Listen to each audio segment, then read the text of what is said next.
Good morning students. आज हम हिंदी का पाठ नंबर 10 जो कि आपकी कहानी की किताब का पहला पाठ आएगा, जिसका नाम है नेताजी का चश्मा और लेखक है जिसके स्वयं प्रकाश। इस पाठ में आने वाले मुख्य पात्र हैं हवलदार साहब जो कानून व्यवस्था स्थापित करने वाले व्यक्ति हैं, पानवाला जो चौराहे पर पान बेचने का काम करता है, कैप्टन जो कि चश्मे बेचने वाला व्यक्ति है, और मूर्तिकार जो नेताजी की मूर्ति को बनाने का काम करता है, जो स्कूल में ड्राइंग मास्टर है। इस पाठ में हमें नेताजी यानी कि नेताजी सुभाष चंद्र बोस के बारे में बताया गया है और उनके पूरे जीवन के बारे में न बताकर सिर्फ चश्मे के बारे में ही वर्णन किया गया है। यानी कि जो हवलदार साहब हैं वो उस कस्बे से हर 15 या 10 दिन के बाद आते जाते रहते हैं अपने काम के सिलसिले में। इसी काम के सिलसिले में 15 से 10 दिन में निकलने के बाद उन्होंने ये लक्षित किया कि बड़े बड़े शहरों में अक्सर देखा जाता है कि किसी भी चौराहे पर निकलते समय किसी नेता या महापुरुष की मूर्ति लगाई जाती है। तो वहाँ पर शासन व्यवस्था को ध्यान में रखते हुए और एक जो कमेटी बिठाई गई यानी कि नगर पालिका, उस नगर पालिका ने यह निश्चय किया है कि हम लोग अपने नगर के मुख्य चौराहे पर नेताजी सुभाष चंद्र बोस की मूर्ति को स्थापित करेंगे। इस मूर्ति को स्थापित करने की प्रक्रिया में ज़्यादा पैसा लग सकता है या उसकी सही जानकारी न होने के कारण से उन्होंने कस्बे के मुख्य अध्यापक यानी कि ड्राइंग मास्टर से ही मूर्ति बनवाने का निर्णय लिया। हो सकता है ड्राइंग मास्टर ने 1 महीने में मूर्ति बनाने का निश्चय किया हो और मूर्ति को बना भी दिया हो, लेकिन इसके साथ साथ चश्मे जो मूर्ति थी वो संगमरमर की बनाई गई थी, यानी कि टोपी की नोक से लेकर और छाती तक की जो मूर्ति थी वो करीब 2.5 फीट की होगी, जिसे संगमरमर से बनाया गया था। लेकिन चश्मा कैसे बनाया जाए और वो भी पारदर्शिता उसके अंदर कैसे लाई जाए, तो जो मास्टर था वो चश्मा बनाना भूल जाता है। दूसरे भाग में हम देखते हैं कि एक कैप्टन है जो चश्मे बेचने का काम करता है। कैप्टन एक तंदुरुस्त व्यक्ति नहीं है, लेकिन वह पैर से अपाहिज है, दुबला पतला है, लंगड़ा है, लेकिन उसके मन के जो अंदर है वो देशभक्ति की भावना कूट कूट कर भरी हुई है। तो अपनी देशभक्ति की भावना को प्रकट करने के लिए कैप्टन जो है नेताजी की मूर्ति के अधूरे कार्य को चश्मा लगाकर पूरा कर देता है।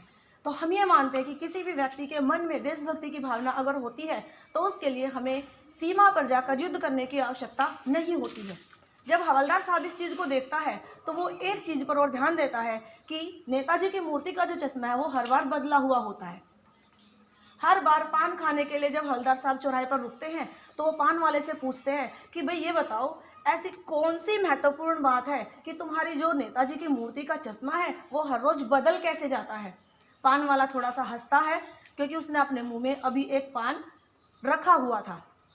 हंसकर मुस्कुराकर वो कहता है कैप्टन करता है। अब कैप्टन का नाम आते ही हवलदार साहब के मन में एक अच्छे हष्ट पुष्ट युवक की जो छवि है वो उभर कर सामने आती है। इसके साथ ही वो ये भी बताता है कि भाई ये कैप्टन कौन है, क्या ये सुभाष चंद्र बोस का कोई साथी है या आज़ाद हिंद फौज का कोई सैनिक है। लेकिन वो कहता है कि नहीं, देखो वो सामने से चला हुआ आ रहा है। और हवलदार साहब जैसे ही देखते हैं तो वो देखते हैं कि एक दुबला पतला मरियल सा आदमी जिसने गांधीवादी टोपी पहनी हुई है और एक डंडे पर ढेर सारे चश्मे लगाकर इधर चला आ रहा है और एक बंद दुकान के सामने ही आकर वो अपने चश्मों के डंडे पर तान देता है।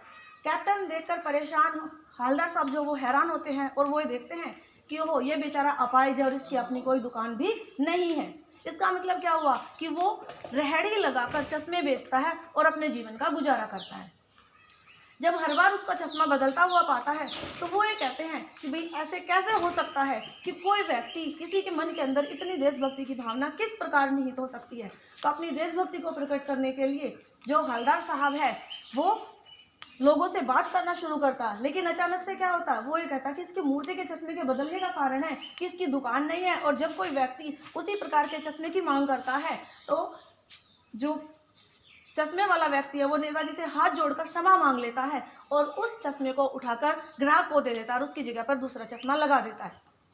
इसके साथ ही अचानक से एक दिन नेताजी की आंखों पर कोई चश्मा नहीं था और इसी धूल भरी प्रक्रिया में 2 साल का एक लंबा समय निकल जाता है और हवलदार साहब हर रोज नेताजी की मूर्ति के बदलते हुए चश्मे को देखते रहते हैं। फिर चश्मा न होने का कारण पूछते हैं और कहते हैं कि भाई आज तुम्हारे नेताजी की मूर्ति की आंखों पर चश्मा क्यों नहीं है। तो पान वाला जो है वो उदास हो जाता है और अपनी धोती से अपनी आंखों को पोंछना शुरू कर देता है और कहता है कि साहब कैप्टन जो है वो आज मर गया है, इसीलिए नेताजी की मूर्ति की आंखों पर चश्मा नहीं है। इस प्रक्रिया के चलते हुए जब हवलदार साहब अगली बार उस कस्बे से गुजरते हैं तो अपने ड्राइवर को आदेश देते हैं कि आज हमें जो है चौराहे पर गाड़ी नहीं रोकनी। कारण ड्राइवर कारण नहीं पूछता है और सीधा चला जाता है। उसके मन में बहुत सारे सवाल उठ रहे थे कि नेताजी की मूर्ति पर चश्मा लगाने वाला जो कैप्टन है वो तो मर गया है और मास्टर जो है वो चश्मा लगाना भूल गया है। अब नेताजी की मूर्ति की अधूरेपन को देखकर उन्हें जो है वो बिल्कुल भी अच्छा नहीं लगता है और इसी कारण से वो चौराहे पर गाड़ी रोकने से मना कर देता है। लेकिन जैसे ही चौराहा आता है, आदत से मजबूर आंखें न चाहते हुए भी मूर्ति की तरफ उठ जाती हैं और सरकंडे का बना हुआ एक छोटा सा चश्मा जो है वो मूर्ति पर लगा हुआ देखते हैं तो हवलदार साहब तुरंत ही ड्राइवर को गाड़ी रोकने का आदेश देते हैं। लेकिन चलते चलते जैसे ही ब्रेक लगते हैं तो गाड़ी जो है वो बहुत ज़्यादा शोर करना शुरू कर देती है और चलती जीप से हवलदार साहब जो है वो कूद जाते हैं, नेताजी की मूर्ति के सामने जाकर नतमस्तक हो जाते हैं। यानी कि उन्हें उम्मीद थी कि अभी भी लोगों के मन में देशभक्ति की जो भावना है वो बची हुई है। तो सरकंडे का चश्मा लोगों के मन में यही उम्मीद जगाता है कि लोगों के मन में देशभक्ति की भावना निहित होनी चाहिए, ना कि दिखावे से।